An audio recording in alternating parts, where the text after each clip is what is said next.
Today, a man attempts to kill Brett Kavanaugh. Turns out Matthew McConaughey is a giant liar. And the White House says, don't believe your lion eyes. The economy is doing great. We've got all of that and more coming up, and it all starts right now.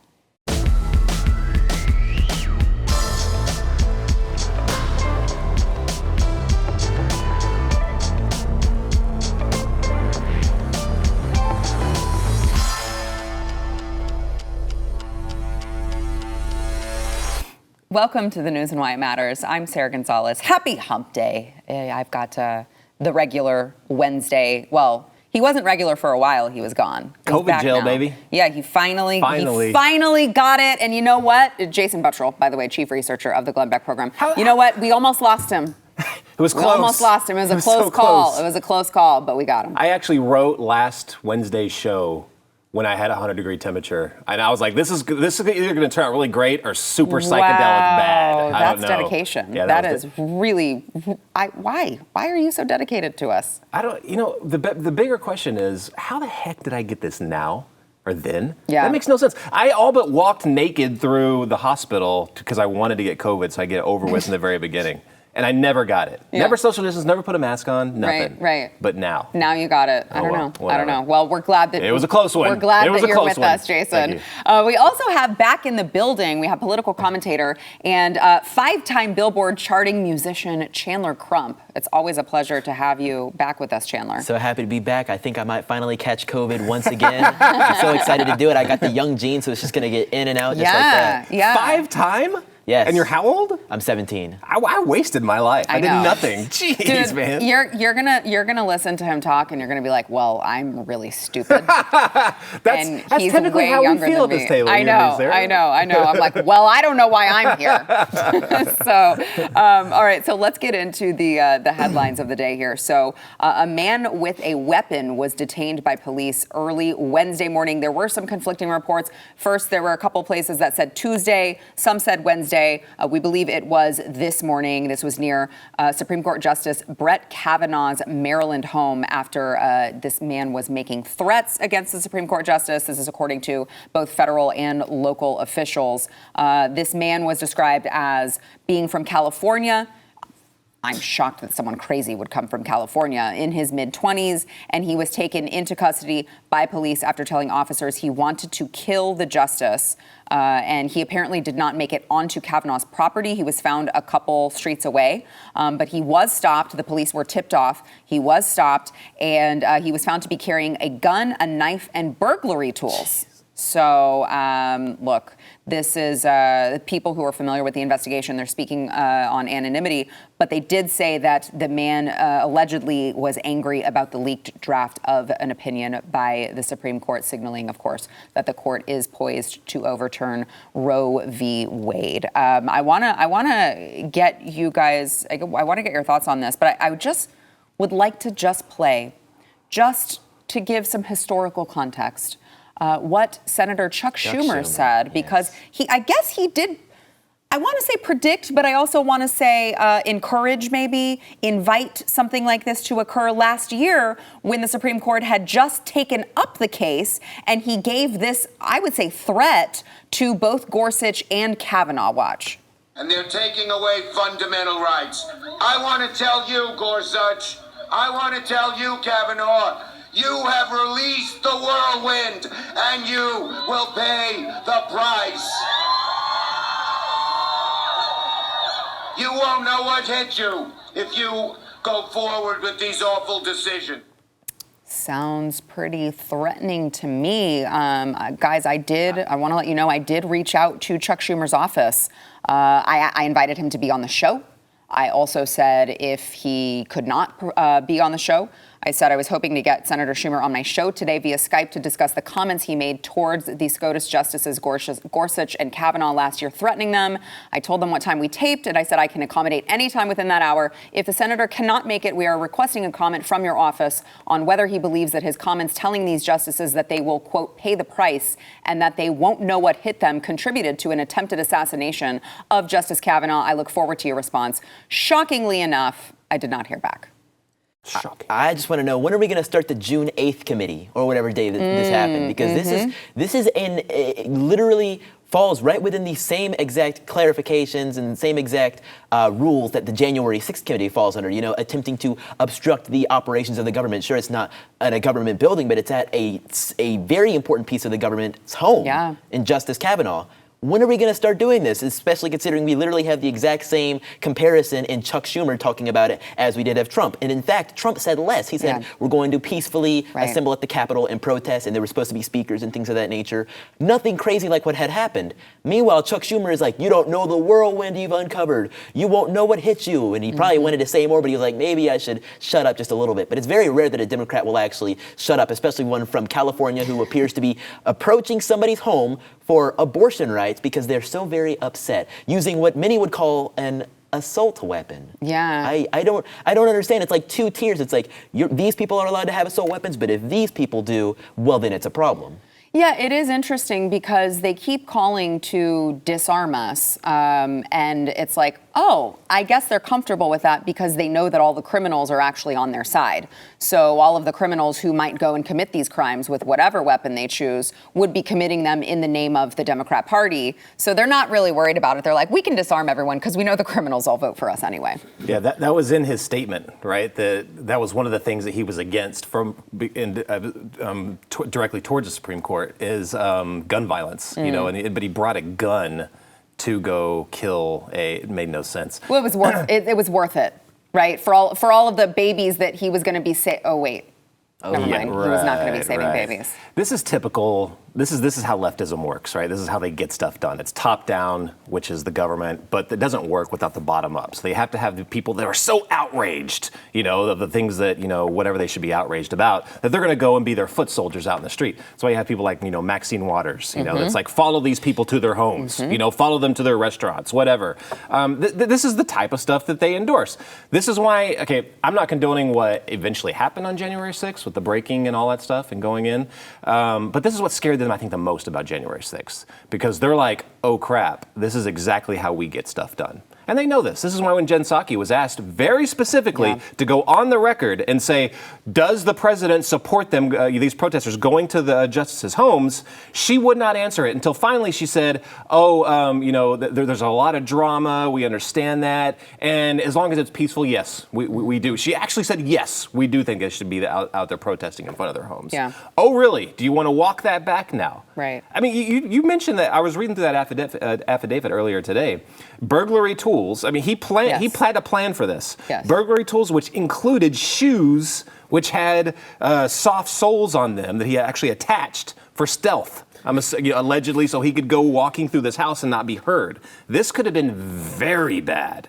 Yeah, very bad. I mean, and let's play that out to the end, which this man who was attempting to do it actually planned to carry it through, right? So the end of this would be that he kills Brett Kavanaugh, and then Joe Biden gets to elect a new Supreme Court or nominate a new Supreme Court justice, and everything they need to save the religion of death. Right. I'm sure this guy considered himself something like a martyr to it, willing to put down his life to take away someone else's life to give the president more power. Because if they can't get away, with enough political capital to, let's say, pack the court as much as they say they want to, well, then they just kill it and elect or nominate a brand new court that they can control. Yeah, I mean, it is really scary to see the lengths that they will go in order to achieve their political agendas. And the scary part is they don't even know what they're fighting for. No. They're self-declared, foot soldiers in this movement, but they don't even know what they're fighting for. Like, if this happens, this guy came from California. What's changing for this guy in California? Right. This is not like everywhere in the country, if this goes through, all abortion is illegal. That's not even what it's ruling on. So to that point then, how complicit is the media in driving people to be so rageful and... Absolutely complicit. Because that is the message that they're delivering to the general public who's actually watching their trash programs. Yeah, I saw a story was that the other day that CNN was looking into, rebranding a little bit. And did you guys see this? And being more of a how they can cover things more moderately. Are you kidding me? Like, you're looking into doing that. You're admitting the fact that you're extremely biased while pretending. CNN is a lot worse than MSNBC. Absolutely worse than MSNBC because they're projecting themselves as the ones that are like not biased. They're just giving, the and news constantly story. crapping with reliable on Fox sources. News. Yeah. They're suffering after the absolute collapse of CNN Plus, and they're doing anything they can to recover at this point. Yeah. So look, what I want to know, what I want to see, because I made a prediction, and I would not like to believe that it's true, but also obviously I'd like to be right because everyone does. But what I said was, I bet that this man, whoever he is, that this man will be treated by the justice system far better than any of the people who are still in solitary confinement because of what happened on January 6th. And these are people who didn't commit any crimes, or people who went and smoked a joint, in a congressman's office. It's like minor stuff. They weren't violent. They didn't, assault anyone. They didn't really break any violent laws or anything like that. They were literally wandering around in the Capitol, and now they've been in solitary confinement for this long. I'd love to see how this man gets treated in comparison to all of those people. Yeah, I think the comparison, if anybody ever makes it, will show you how clear this two-tiered system really is, to see how they treat one person who does one thing and one person who does another thing. This guy didn't even get the chance to hurt anybody, but we know that's what he planned to do. We can read out the intents, yet he will probably get basically nothing. Meanwhile, the people who were inside of the Capitol did next to nothing, actually nothing. Some people who were literally just on the steps, who tweeted out videos saying, yeah, this is what we're doing, we're taking the Capitol, things of that nature, are still sitting in solitary confinement, singing the national anthem every evening at 9 p.m. so that they don't get the urge to end their own lives because they feel like they have nothing left to live for. They're political prisoners. They're straight up, they're political prisoners. I mean, many of them have been in prison over a year. Much of that in solitary confinement, being denied certain services to, communications with their lawyers. I mean, it's absolutely insane. And I think the judge that's handling a lot of these cases is doing it absolutely deliberately. We were talking to one lawyer for one of the people that were at January 6th, I think it was a Proud Boy, and they asked him, based off of all the evidence, to why don't you give him bail, let him wait for his trial. Also, we're not getting evidence; it's not being turned over to us. That's another thing. It took the judge 5 months just to even reply to them.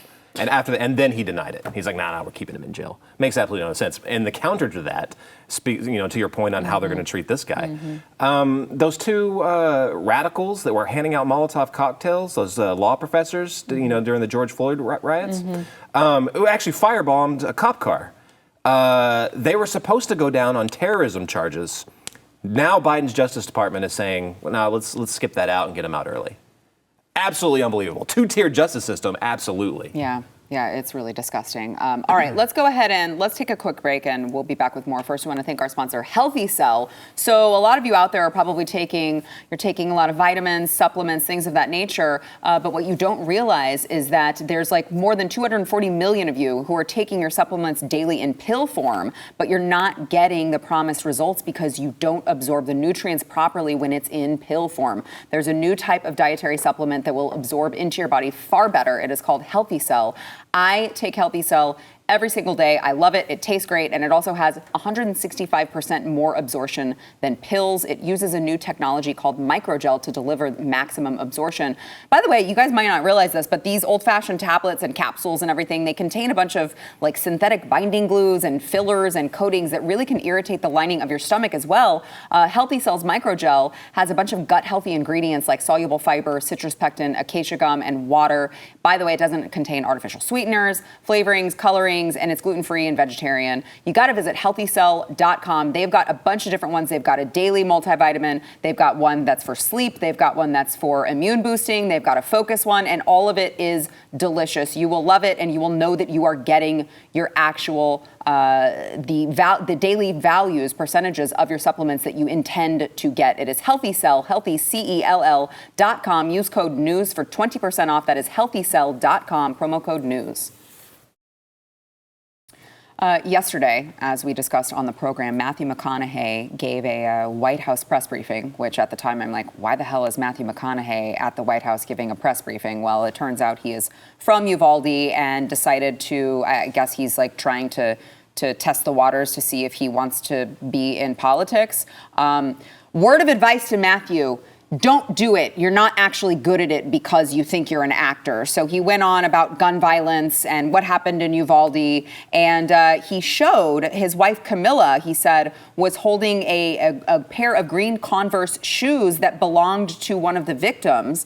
And I don't want to just quote him. I want to play for you exactly what he said in his own words, indicating that those were the exact same shoes that this victim wore. Watch. Maite wore green high-top Converse with a heart she had hand-drawn on the right toe because they represented her love of nature. Camilla's got these shoes. Can you show these shoes, please? Wore these every day. Green Converse. Pretty with big a heart for a little on the girl. right toe. Pretty big. These are the same green Converse Pretty new, too. on her feet that turned out to be the practically only clear sparkling. evidence that could identify her after the shooting. That is How about that? really bad acting. So again, you heard it from him. These are the same green Converse on her feet that turned out to be the only clear evidence that could identify her after the shooting. That is exactly what he said.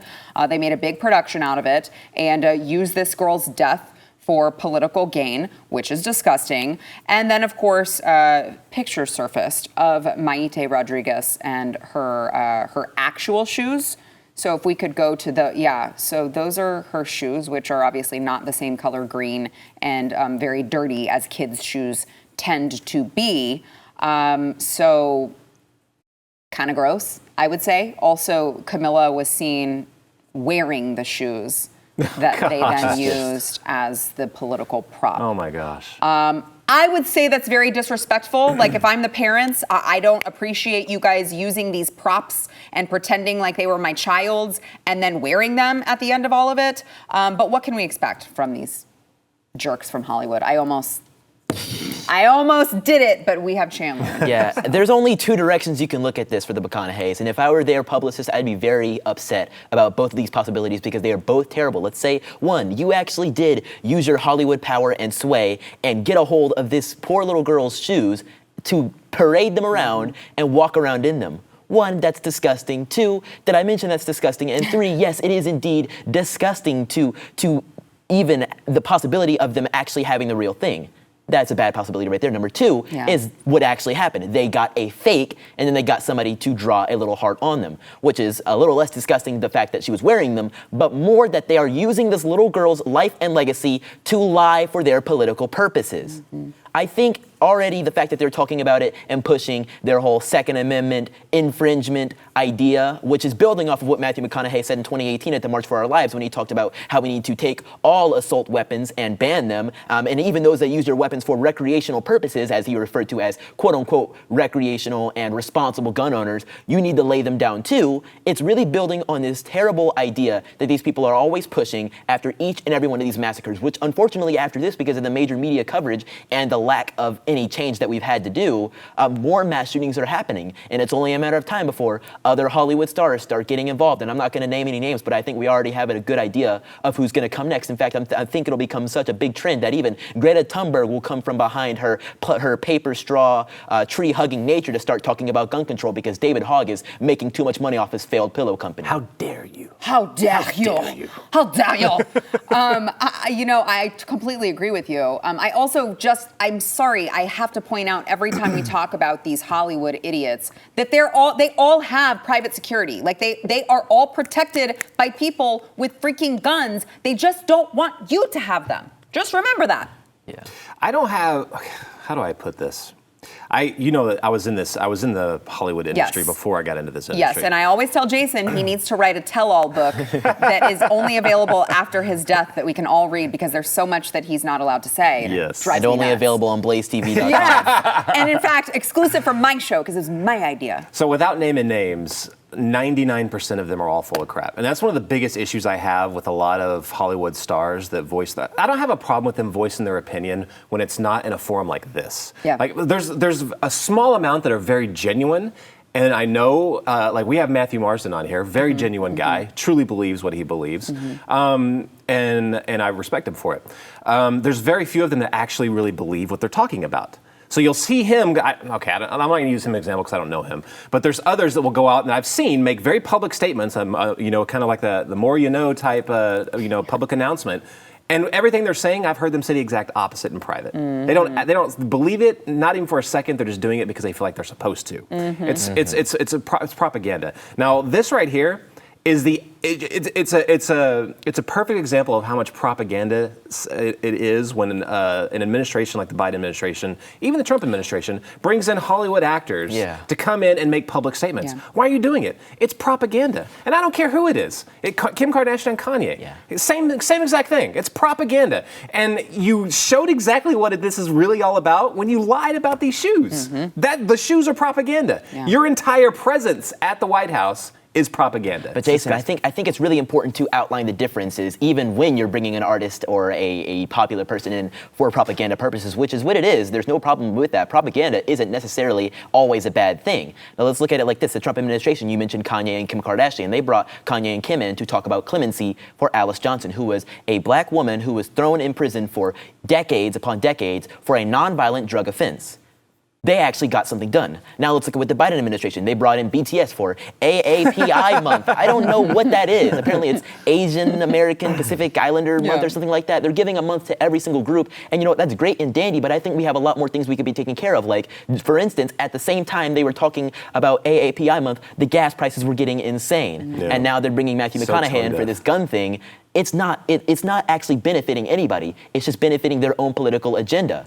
Yeah, it's terrible. You can, as an administration, in my opinion, you can bring in a Hollywood actor to bring in something that they know about, like bring in Kanye to talk about, I don't know, record sales or pirate issues. Being crazy. Bring in Kim Kardashian to talk about booty augmentation. I don't know, stuff like that. But Matthew McConaughey on guns? Yeah. No. Yeah. Well, especially when it's like I saw a meme going around of all of the different movies that he's been in where he's firing all of these guns in the movie. So it's like, oh, it's fine for you to make money off of all of this, gun violent culture, but you want to take it away from everyone else. Very interesting. Go ahead. What we should ask Matthew McConaughey in to talk about is his great friend Alec Baldwin. Let's see if he knows a good thing or two about gun violence. Yeah, no kidding. Put down the assault weapons and really save the children. No kidding. Matthew McConaughey, can you come in and talk to this administration about playing the bongo drums nude in Austin, Texas? Because we'd love to hear, smoking lots of weed. Yeah, that'd be great. He's an expert on that. He is an expert on that. He probably is an expert on smelling bad too. Because every time I look at him, I'm like, he has to smell really bad. But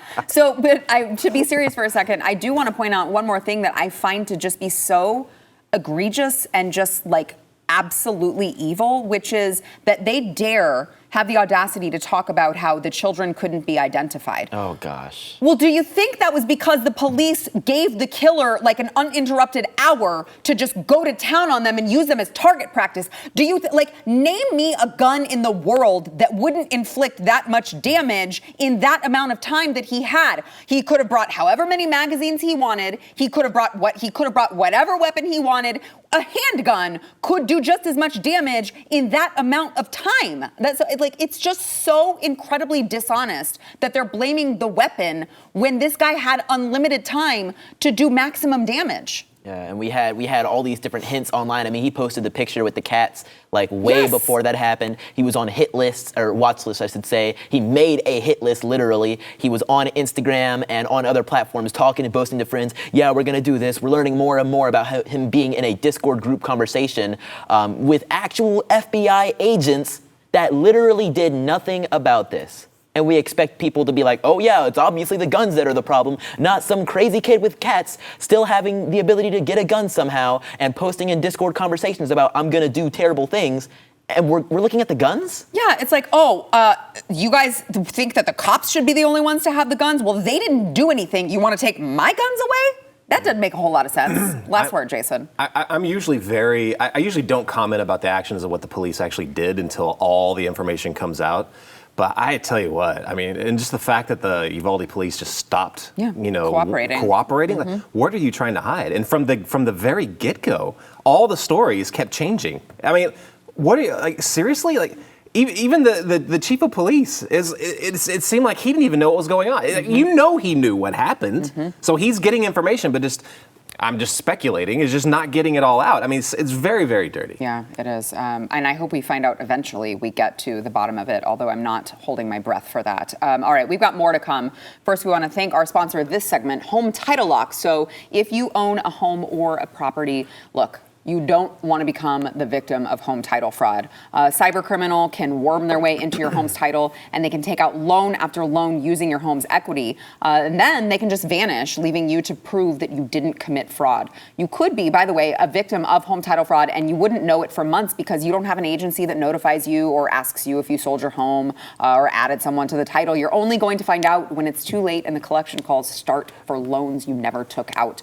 Nobody knows how to help more than Home Title Lock. You can go to HomeTitleLock.com, read all of the testimonials, and then here's what you need to do. Register your home address to see if you are already a victim. When you protect your home, tell them I sent you for 30 days for free. That is HomeTitleLock.com, HomeTitleLock.com. White House Press Secretary Karine Jean-Pierre insisted during a press conference yesterday that the United States economy is, quote, in a better place than it has been historically, end quote. Let's go ahead and let's listen to this. So Fox News correspondent Peter Doocy, who is, by the way, the only person in that room that is giving any sort of hard questions to this administration, he was asking her about a recent poll from the Wall Street Journal that shows that 83% of Americans believe the economy is poor or not so good.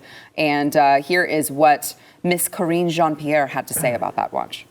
What I'm trying to say to you is that the economy is in a better place than it has been historically. And so we feel here at this administration, and other experts as well, is that we feel that we are in a good position to take on inflation. Interesting. Historically, so like if you look at the state of the economy during the Revolutionary War, Right. we are doing great. Way better. It's amazing. Yeah. During the Civil War, right? Oh, man. Amazing. Way better. Yeah. Like, this Way is better. crazy. Let's have a party. Right, which is, I love that you bring that up because it's like they're literally comparing wartime to now. When we're talking about having food shortages and all of these other things. And by the way, apparently the International Economic Organization, OECD, they do not agree with the White House's assessment. They have just issued a new warning about soaring inflation and famine, which is always good when you live in 2022 and in the United States of America, which is supposed to be a superpower, and you are talking about famine. That's always good. It is OECD. I can get you what that stands for, but let's. Well, there's a reason I'm asking because it echoes the World Bank. The World Bank just Yes, said that. well, that's why it's like too. literally everyone else is saying it, and the Biden administration is like, don't worry, there's nothing to see here. Don't believe your lying eyes. Yeah, you might feel it at the gas pump or the grocery store or everywhere else you go, but we're doing great, you guys. Let's listen to the warning here. Watch. The economic outlook is pretty bleak. The war in Ukraine is a human tragedy that has already destroyed and displaced far too many lives. As the war continues, it is pushing up inflation and slowing growth. South Africa? Russia's aggression comes with a price we're all paying. Disruptions have driven up food and energy prices, which are putting a high burden on all of us, and especially the most vulnerable. The urgent priority for policymakers is to manage this price. So this is the Organization for Economic Cooperation and Development. It's an intergovernmental economic organization with 38 member countries, founded in 1961 to stimulate economic progress and world trade. I'm thinking Karine Jean-Pierre might actually be able to give Kamala Harris a run for her money by saying absolutely nothing with so many words. I mean, I think that global inter-country, or what was the word? Yeah, it's international organization. Yeah, intergovernmental. Yeah, intergovernmental. Every time I hear one of those phrases, I'm just like, oh, so World Economic Forum, United Nations. You're really doing a whole lot of nothing for us.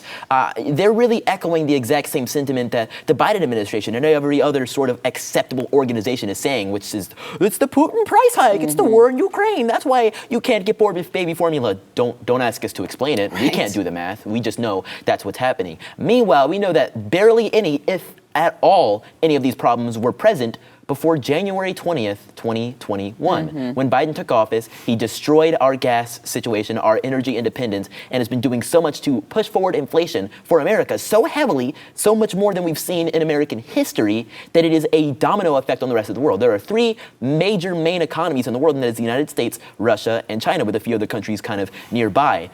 These countries are all struggling right now because of the moves of a presidency and a war. Those are two big things, but one of them just so happens to be striking so much harder than the other, and the other is what everybody's placing the blame on. It really kind of gives you an emblematic view. You can really apply it to other things, like, for instance, these assault weapon problems. They're like, oh, well, it's the right wing and these racists that want to use guns and kill people. Meanwhile, this is the guy coming to try and kill Brett Kavanaugh in his own home. I think we're really displacing and projecting a problem onto something completely different when it's really one big issue that we could fix if we voted.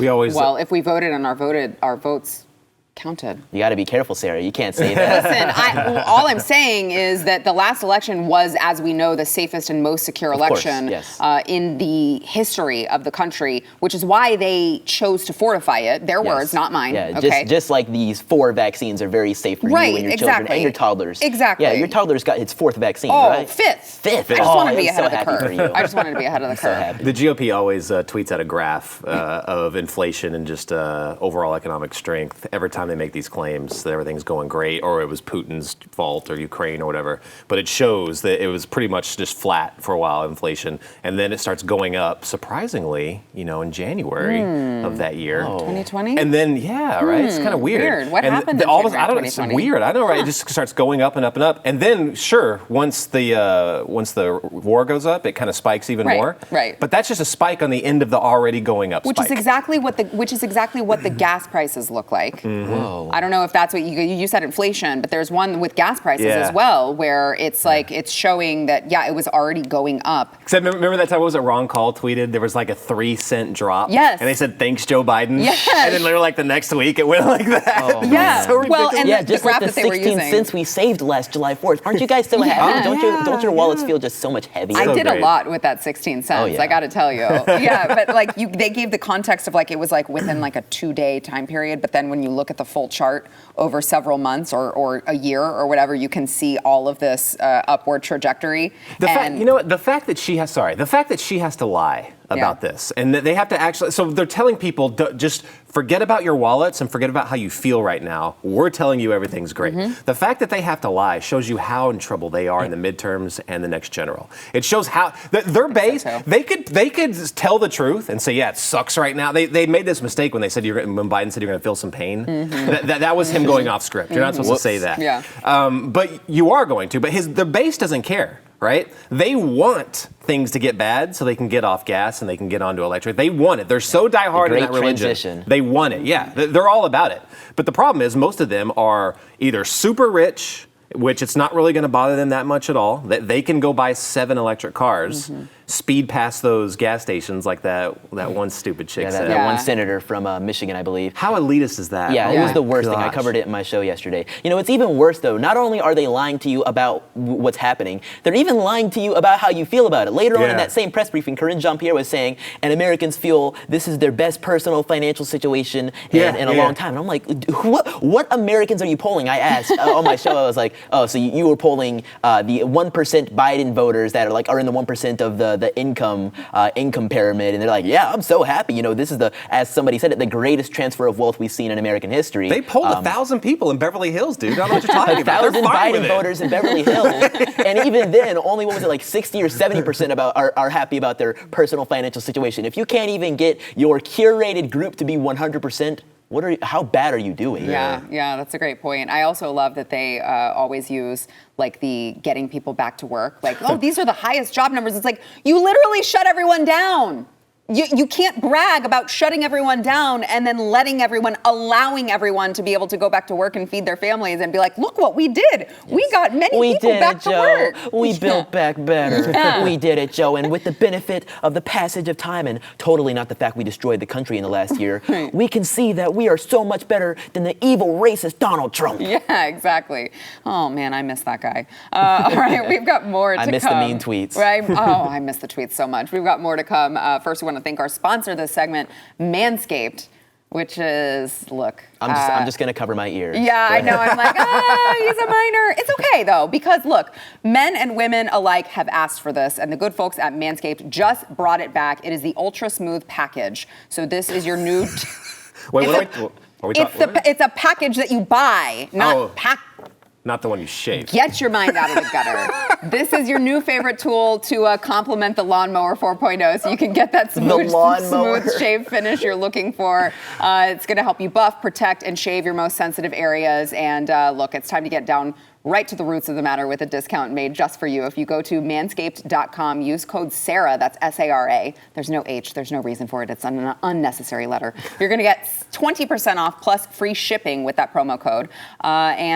Look, they've got a crop exfoliator to soothe your skin, a crop gel for shaving, and I'm just telling you, my husband uses this stuff and he loves it. You have to try it. Get 20% off and free shipping with the code SARAH, that's S-A-R-A, at manscaped.com. That is manscaped.com, promo code SARAH. Joe Biden is using his executive powers to boost the domestic production of solar panels and their parts, and will issue a 24-month tariff exemption on the imports of the products from several different countries.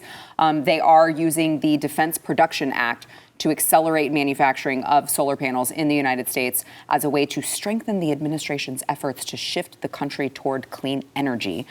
This is going to allow the Department of Energy to, quote, rapidly expand, end quote, U.S. manufacturing of solar panel parts, power grid infrastructure like transformers, heat pumps, building insulation, and other equipment such as that. So I want to play for you guys his White House press secretary, who, man, we played her earlier. She is just doing great work, although I would not like to have her job, because I've got to imagine that is probably the hardest job in the world, to defend a man who's half dead on all of the crazy things that he says. But Press Secretary Karine Jean-Pierre struggling a little bit to explain what emergency Joe Biden was addressing with these solar panels and the Defense Production Act. Watch. On the Defense Production Act that was announced today, the president, taking a step back from that, what emergency is the president using to invoke the Defense Production Act? Because historically it's been in the 1950s for the Korean War, and during COVID it was enacted. What emergency is it, or what's the real emergency in the solar industry for the Defense Production Act? So let me, I was going to say first, the president, when he takes the Defense Production Act, is to make sure that he's delivering for the American people. It is an important tool that he has used a couple of times, and it has been incredibly effective. So for this particular Clean Energy Defense Production Act, he is invoking the Defense Production Act to rapidly expand domestic production. Oh, she's not good at this. I didn't hear an answer. Yeah, I think I know what the emergency is, Sarah. I think Chandler Crump, 17-year-old political commentator, can give a better answer than the White House press secretary. The emergency is the dwindling approval ratings. That's the emergency. They need to do something, anything, to get out of this floundering mess, this toilet bowl administration they're in. You can see the countless people that are now leaving the administration because they're like, oh, this is going nowhere, or are even jumping teams to Kamala's side just to wait it out and see when he croaks so they can get a new job. So for all the people specifically on the left, but you see it on the left and right, who are just throw out the word fascist, just if it's somebody that they don't like, even if it's just someone racist. Oh, he's a fascist. No, that doesn't mean fascist. This is fascism.